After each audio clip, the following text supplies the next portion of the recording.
talvez você esteja um pouco aí saturado com os filmes do gênero de zumbis, mas se você der uma pequena chance para um filme chamado #Alive, talvez você saia surpreendido.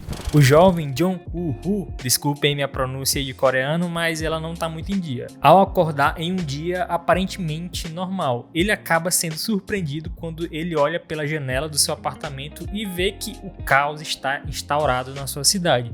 Zumbis estão atacando as pessoas. E agora ele vai ter que gerenciar sua sobrevivência trancado em seu apartamento. E bem, pessoas, como vocês perceberam pela sinopse, não tem assim grandes novidades. Mas por que eu falei que esse filme ainda pode te surpreender? Porque ele tem o fator principal para a gente se importar com a história, que são os personagens e um contexto minimamente interessante. E como é que ele consegue fazer essa junção, né, desses dois fatores? Bem, quando olho para o esqueleto do filme, mais para esse lado estrutural, o filme faz um negócio que eu acho bem bacana hoje em dia, que é justamente fazer uma narrativa gamificada, que é ter puramente objetivos simples e para você alcançar esses objetivos simples, você tem que passar por alguns obstáculos. O próprio 1917 é um exemplo disso, apesar de ter todo aquele verniz, né, de ser um filme que foi indicado ao Oscar, né, ter um grande diretor, é um filme videogame. E no caso aqui do #Alive,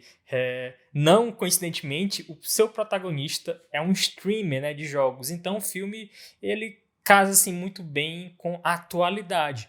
Por quê? Além de ter esse fator, né, de você ver ali um cara que trabalha com a internet e tal, ele vai passar boa parte do filme ali trancado dentro do seu apartamento, que é uma realidade para muitas pessoas hoje em dia. E em relação à parte gamificada, a história é bem simples. A gente tem que ver esse personagem sobreviver sua quarentena, entre aspas, ali dentro do seu apartamento, dentro daquele prédio, condomínio, conseguindo recursos para ele comer, beber água e, quem sabe, até achar outros sobreviventes. Isso se assemelha bastante com o jogo. E no meio disso tudo, às vezes, quando ele sai do apartamento, ele tem que se aventurar ali nos levels ali do apartamento, né? Então, ele às vezes sobe, às vezes desce. Então, tem tudo a ver com essa coisa de jogos. Porém, muitas das vezes, quando isso acontece, o filme pode soar um pouco artificial. E aí que entra, como é que eu posso dizer, o lado mais humano dessa história. Porque como a gente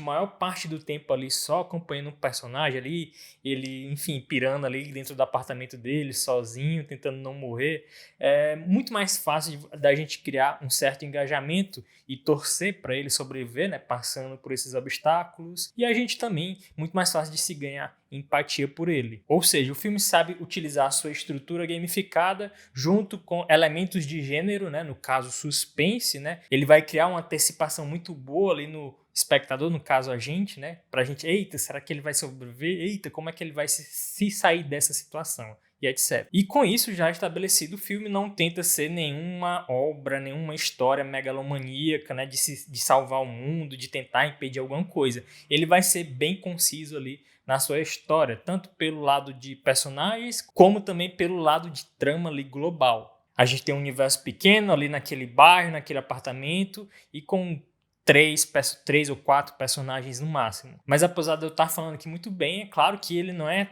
inteiramente perfeito. É uma boa obra de entretenimento, claro, sim, mas tem algumas coisas ali que vale ressaltar, né? Como a gente está falando do cinema asiático, tem algumas coisas ali do cinema asiático que são um pouco mais exageradas, principalmente por esse lado melodramático. O filme não se aprofunda muito bem no seu protagonista, ele não tenta desenvolver aquele clássico arco narrativo de que ele tem que superar algum tipo de falha dele. Mas, por outro lado, eu acho que isso se encaixa muito bem com a proposta do filme, porque a gente torce mais pela sobrevivência deles, e esse vai ser o obstáculo a ser superado, não alguma falha de caráter ou algum defeito desse personagem. E meu adendo aqui de destaque, né, para quem curte do gênero de zumbi, o filme não utiliza computação gráfica. Então os zumbis ali, na maioria deles, é naquela maquiagem raiz, enfim, né? O que ajuda a criar essa imersão com a história. Porque, afinal, hoje em dia, eu acho que o nosso olhar hoje em dia está muito bem treinado para detectar